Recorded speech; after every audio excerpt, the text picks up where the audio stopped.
Hi hello friends, welcome to சாமோரி designer. இன்றைக்கி என்ன நியூ ஸ்டிச்சின்னு பார்த்துடலாமா? வாங்க வீடியோக்குள்ளே போகலாம். இன்றைக்கி நாம் பேடட் லோடு ஸ்டிச்சிங் தான் பார்க்க போகிறோம். ஆல்ரெடி நம்ம சேனலில் லோடிங் ஸ்டிச் பார்த்துருப்போம். இது வந்து பேடட் லோடிங் ஸ்டிச்சு. அதுக்கும் இதுக்கு என்ன டிஃப்ரென்ஸ் பார்த்திங்கன்னா, நம்ம லோடிங் ஸ்டிச்சில் ஃப்ளாட் லோடிங் ஸ்டிச்சில் வந்து நம்ம வந்து இந்த பைப்பிங் த்ரெட் யூஸ் பண்ணாமல் ஸ்டிச் போட்டிருப்போம். பேடட் லோடிங் ஸ்டிச்சுன்னும் போது நம்ம பைப்பிங் த்ரெட் கொடுத்து அது மேலே ஸ்டிச்சஸ் போடுவோம். வீடியோ ஸ்கிப் பண்ணாமல் பாருங்கள். நம்ம சேனலில் இந்த மாதிரி சில்க் த்ரெட் வச்சு நிறைய வீடியோஸ் அப்லோட் பண்ணியிருக்கோம். மறக்காமல் சப்ஸ்கிரைப் பண்ணிவிட்டு நம்ம வீடியோவை பாருங்கள்.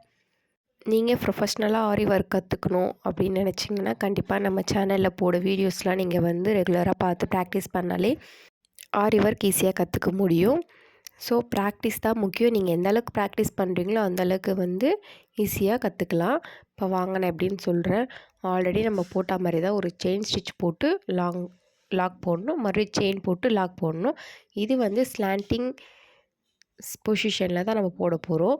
ஃப்ளாட் லோடிங் வந்து நம்ம ஸ்ட்ரெயிட்டாக போட்டிருப்போம். அதுவே இப்போ இது வந்து நம்ம சாய்வாக ஸ்லாண்டிங் பொசிஷனில் போட போகிறோம். எப்படி பாருங்கள், நீங்கள் சைடாக தான் போடணும். இதை நீங்கள் எந்த அளவுக்கு சைடாக போடுறீங்களோ அந்த அளவுக்கு வந்து இது பார்க்க வந்து கொஞ்சம் பர்ஃபெக்டாக இருக்கும். நெக்ஸ்ட்டு இதில் என்ன முக்கியமான விஷயம்னா, நம்ம இந்த த்ரெட்டு வந்து தெரியாத அளவுக்கு நம்ம வந்து நெருக்கமாக போடணும் ஸ்டிச்சஸ் எல்லாமே.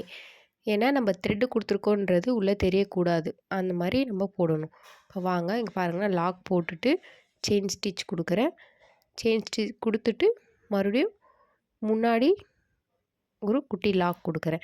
இப்போ நான் இந்த பாக்ஸ் போட்டிருக்கேன் பார்த்தீங்களா, இந்த பாக்ஸ்க்குள்ளேயே தான் நான் வந்து செயினும் போடுறேன், லாக்கும் போடுறேன். அந்த பாக்ஸை விட்டு நீங்கள் வந்து வெளியே போயிட்டு கொடுக்கக்கூடாது.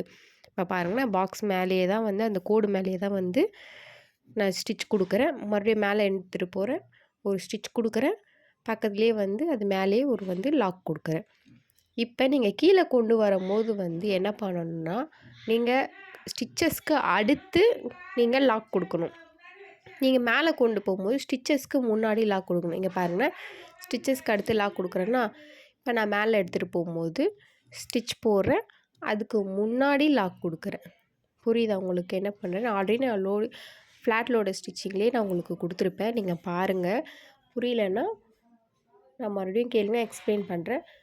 கீழே வரும்போது நம்ம ஸ்டிச்சஸ்க்கு அடுத்து லாக் கொடுத்துட்டு மேலே கொண்டு போகிறோம்.